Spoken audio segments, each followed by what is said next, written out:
नमस्कार दोस्तों, स्वागत है आपका BMJ एकेडमी में। एंशिएंट हिस्ट्री के ऑब्जेक्टिव क्वेश्चन आंसर सीरीज के आज के इस वीडियो से हम वैदिक सभ्यता के अंतर्गत महत्वपूर्ण प्रश्नों को उसके डिटेल उत्तर के साथ देखेंगे। पिछले 3 वीडियोज़ में हमने सिंधु घाटी सभ्यता के सभी महत्वपूर्ण ऑब्जेक्टिव प्रश्नों को उसके डिटेल आंसर के साथ देखा। आइए आज के इस वीडियो से हम वैदिक सभ्यता, जिसके अंतर्गत ऋग वैदिक काल तथा उत्तर वैदिक काल दोनों आते हैं, उसके अंतर्गत सभी महत्वपूर्ण प्रश्नों और उनके उत्तर को देखते हैं। तो आइए दोस्तों शुरू करते हैं। वैदिक सभ्यता, पहला प्रश्न, अध्योलिखित में कौन एक चारवाक के अनुसार सर्वोच्च मूल्य है? चारवाक एक भारतीय दर्शन है। चारवाक दर्शन को लोकायत भी कहा जाता है। चारवाक एक नास्तिक दर्शन है। यह आत्मा परमात्मा में विश्वास नहीं करता है। चारवाक दर्शन सिर्फ प्रत्यक्ष को ही प्रमाण मानता है और जो भी परलौकिक शक्तियाँ हैं उसके सिद्धांत को स्वीकार नहीं करता। चारवाकों के अनुसार उनका सर्वोच्च मूल्य काम, भोग तथा सुख है। चारवाक दर्शन में जीवन का लक्ष्य सुख को बताया गया है।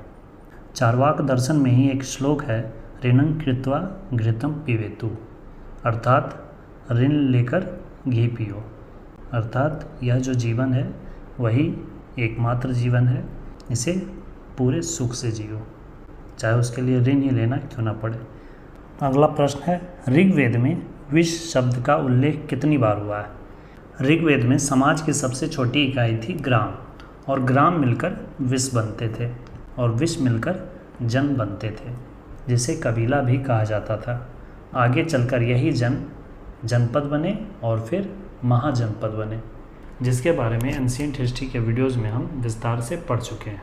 यदि आपने उन वीडियोज़ को नहीं देखा है तो उसे भी अवश्य देख लें, उसका लिंक डिस्क्रिप्शन में आपको मिल जाएगा। ऋग्वेद में विश्व शब्द का उल्लेख 170 बार किया गया है। आर्य शब्द इंगित करता है, अर्थात आर्य शब्द का अर्थ है श्रेष्ठ वंश। आर्य का अर्थ होता है श्रेष्ठ या कुलीन। क्लासिकीय संस्कृत में आर्य शब्द का अर्थ क्या है? आर्य शब्द का अर्थ होता है एक उत्तम व्यक्ति, एक श्रेष्ठ कुलीन उत्तम व्यक्ति। ऋग्वेद का कौन सा मंडल पूर्णतः सोम को समर्पित है? ऋग्वेद का 9वां मंडल पूर्णतः सोम देवता को समर्पित है। सोम देवता को वनस्पति का देवता भी कहते हैं। 10वें मंडल में वन व्यवस्था की चर्चा की गई है। 7वें मंडल में दशराग युद्ध का वर्णन है। निम्नलिखित में से किस एक वैदिक साहित्य में मोक्ष की चर्चा मिलती है? मोक्ष की चर्चा उपनिषदों में की गई है। उपनिषदों की संख्या 108 है, जिनमें से सिर्फ 12 ही उपलब्ध हैं। अगला प्रश्न है, धर्म तथा रीत भारत की प्राचीनतम वैदिक सभ्यता के एक केंद्रीय विचार को चित्रित करते हैं। इस संदर्भ में निम्नलिखित कथनों पर विचार कीजिए। धर्म व्यक्ति के दायित्वों एवं स्वयं तथा दूसरों के प्रति व्यक्तिगत कर्तव्य की संकल्पना था। ये कथन सही है। रीत मूलभूत नैतिक विधान था जो सृष्टि और उसमें अंतर्निहित सारे तत्वों के क्रियाकलापों को संचालित करता था। यह कथन भी सत्य है। दोनों ही कथन सही हैं। प्राचीन भारत में निष्क किसे कहा जाता था? प्राचीन भारत में निष्क कहा जाता था स्वर्ण आभूषणों को। निम्न में से किस नदी को ऋग्वेद में मातेत्मा, देवीत्मा और नदीत्मा जैसे नामों से संबोधित किया गया है? इन नामों से सरस्वती नदी को संबोधित किया जाता था। ऋग्वेद में सिंधु नदी का सबसे ज़्यादा उल्लेख किया गया है, परंतु सबसे पवित्र नदी सरस्वती नदी को कहा गया है। आयुर्वेद अर्थात जीवन का विज्ञान का उल्लेख सर्वप्रथम कहाँ मिलता है? यह मिलता है ऋग्वेद में। आयुर्वेद ऋग्वेद का ही उपवेद है, जिसमें जीवन, चिकित्सा, आयुर्वेद इत्यादि का वर्णन किया गया है। प्रतिलोम विवाह तब माना जाता था जब उच्च वर्ण की नारी निम्न वर्ण के पुरुष के साथ विवाह कर लेती थी। आर्यकालीन शब्द अधिवास से क्या तात्पर्य है? कमर के ऊपर पहने जाने वाले वस्त्र को अधिवास कहा जाता था और कमर के नीचे पहने जाने वाले अंतःवस्त्रों को नीवी कहा जाता था। निम्नलिखित में से वह दस्तकारी कौन सी है जो आर्यों द्वारा व्यवहार में नहीं लाई गई थी? मृदभांड का उपयोग किया गया है, आभूषण भी थे, काष्ठकारिता भी थी। प्रारंभिक आर्यों द्वारा लोहा व्यवहार में नहीं लाया गया था, इसलिए इसका उत्तर लोहारगिरी होगा। महाभारत मूलतः किस रूप में जानी जाती थी? महाभारत को जय संहिता कहा जाता था। महाभारत में कुल 18 अध्याय हैं और महाभारत का युद्ध भी 18 दिनों तक चला था। पुराणों की संख्या कितनी है? पुराणों की संख्या 18 है। महाभारत में अध्याय की संख्या भी 18 है। महाभारत युद्ध भी 18 दिन तक चला था और पुराणों की संख्या भी 18 है। 800 से 600 ईसा पूर्व का काल किस युग से जुड़ा है? 800 से 600 ईसा पूर्व के काल को ब्राह्मण युग कहा जाता है। ऋग्वेद की मूल लिपि क्या थी? ऋग्वेद की लिपि ब्राह्मी थी, प्राकृत भाषा और ब्राह्मी लिपि। निम्नलिखित में से किसे भारतीय परमाणुवाद का जनक कहा जाता है? भारतीय परमाणुवाद का जनक कहते हैं महर्षि कणाद को। इन्होंने वैशेषिक दर्शन का सिद्धांत दिया था। इन्होंने ही सर्वप्रथम बताया था कि प्रत्येक वस्तु परमाणु से मिलकर बनी है, इसलिए परमाणुवाद का जनक महर्षि कणाद को कहा जाता है। ऋग्वेद में अघन्य यानी वध योग्य नहीं शब्द का प्रयोग किसके लिए किया गया है? अघन्य शब्द का प्रयोग किया गया है पवित्र गाय के लिए, क्योंकि ऋग्वेद में गाय को सबसे पवित्र जीव माना जाता था। ऋग्वेद में गाय का सर्वाधिक महत्व था। ऋग्वैदिक काल में संपत्ति की गणना गाय के द्वारा ही की जाती थी और साथ ही यज्ञ कर्मकांडों में दान दक्षिणा के रूप में गाय ही दी जाती थी। सबसे पुराना वेद कौन सा है? सबसे पुराना वेद है ऋग्वेद। निम्न में से कौन सी स्मृति प्राचीनतम है? सबसे प्राचीनतम स्मृति कौन है? सबसे प्राचीनतम स्मृति है मनुस्मृति। इसकी रचना शुंग काल में हुई थी। यह हिंदू धर्म के संदर्भ में सबसे अधिक प्रमाणिक ग्रंथ है। इसमें आर्य संस्कृति के चारों क्षेत्र ब्रह्मावर्त, ब्रह्मर्षि देश, मध्य देश तथा आर्यावर्त का उल्लेख मिलता है। किस वेद में सभा को नरिष्ठ कहा गया है? सभा को नरिष्ठ कहा गया है अथर्ववेद में।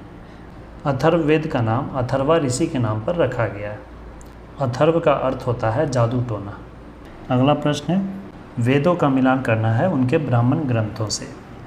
ऋग्वेद के प्रमुख ब्राह्मण ग्रंथ हैं ऐत्रेय और कौशितकी। ऋग्वेद का ऐत्रेय हो जाएगा। सामवेद के प्रमुख ब्राह्मण ग्रंथ हैं पंचविश और जैमिनीय। सामवेद का पंचविश हो जाएगा। अथर्ववेद का एकमात्र ब्राह्मण ग्रंथ है गोपथ ब्राह्मण और यजुर्वेद का ब्राह्मण ग्रंथ है शतपथ और तैत्तिरीय। इसका शतपथ हो जाएगा। तो इस तरह 3, 4, 1, 2 ऑप्शन सी उत्तर हो जाएगा। त्रयी किसका नाम है? ऋग्वेद, सामवेद और यजुर्वेद को सम्मिलित रूप से त्रयी या वेद त्रयी कहा गया है। तो इसका उत्तर हो जाएगा तीनों वेदों का नाम है त्रयी। निम्न में से कौन सी प्रथा चतुष्ट वेदोत्तर काल में प्रचलित हुई? उत्तर वैदिक काल में आश्रम व्यवस्था का प्रचलन हुआ, जिसमें 4 आश्रमों का उल्लेख किया गया: ब्रह्मचर्य, गृहस्थ आश्रम, वानप्रस्थ और संन्यास। ब्रह्मचर्य आश्रम का उम्र जन्म से लेकर 25 वर्ष की आयु तक था। गृहस्थ आश्रम 25 वर्ष से 50 वर्ष की आयु तक और वानप्रस्थ 50 से 75 वर्ष की आयु तक और संन्यास 75 वर्ष से मृत्यु तक। यज्ञ संबंधी विधि विधानों का पता चलता है किस वेद से? यज्ञ संबंधी विधियों का वर्णन यजुर्वेद में किया गया है। यजुर्वेद में 1990 मंत्र हैं, जो कि यज्ञ के दौरान कर्मकांडों की विधियों का उल्लेख करता है। ऋग्वेद में उल्लिखित यव शब्द किस कृषि उत्पाद हेतु प्रयुक्त किया गया है? यव यानी जव। जौ को ऋग्वेद में यव कहा गया है। यव का प्रयोग धार्मिक अनुष्ठानों में किया जाता था। जिस ग्रंथ में पुरुष मेघ का उल्लेख हुआ है वह है पुरुष मेघ का उल्लेख शतपथ ब्राह्मण में किया गया है। शतपथ ब्राह्मण का संकलन महर्षि याज्ञवल्क ने किया था। शतपथ ब्राह्मण में ही जल प्लावन कथा, जिसमें भगवान विष्णु का वराह अवतार है, उसका वर्णन किया गया है।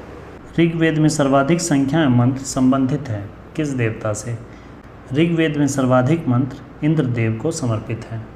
ऋग्वेद के 1028 मंत्रों में से 250 मंत्र सिर्फ इंद्रदेव को समर्पित हैं।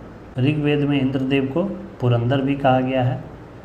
ऋग्वैदिक काल के प्रारंभ में निम्न में से किसे महत्वपूर्ण मूल्यवान संपत्ति समझा जाता था? ऋग्वेद में सबसे मूल्यवान संपत्ति गाय को समझा जाता था। ऋग्वेद में गाय को अघन्या यानी कि न मारने योग्य जीव कहा गया है। ऋग्वैदिक काल में संपत्ति की गणना गाय से ही की जाती थी। दोस्तों आज के इस वीडियो में इतना ही। वैदिक काल से संबंधित 30 प्रश्नों को हमने आज के इस वीडियो में देखा। इसके आगे के प्रश्नों को हम अगले वीडियो में देखेंगे। दोस्तों मुझे उम्मीद है कि एंशिएंट हिस्ट्री का क्वेश्चन आंसर वीडियो सीरीज़ आपको पसंद आ रहा होगा। दोस्तों इस वीडियो सीरीज़ से संबंधित अपना फीडबैक आप ज़रूर दें और साथ ही आप जिस परीक्षा की तैयारी कर रहे हैं उसे भी आप कमेंट करके अवश्य बताएं। वीडियो में अंत तक बने रहने के लिए धन्यवाद दोस्तों। मिलते हैं अगले वीडियो में इसके आगे के प्रश्नों के साथ। जय हिंद, वंदे मातरम।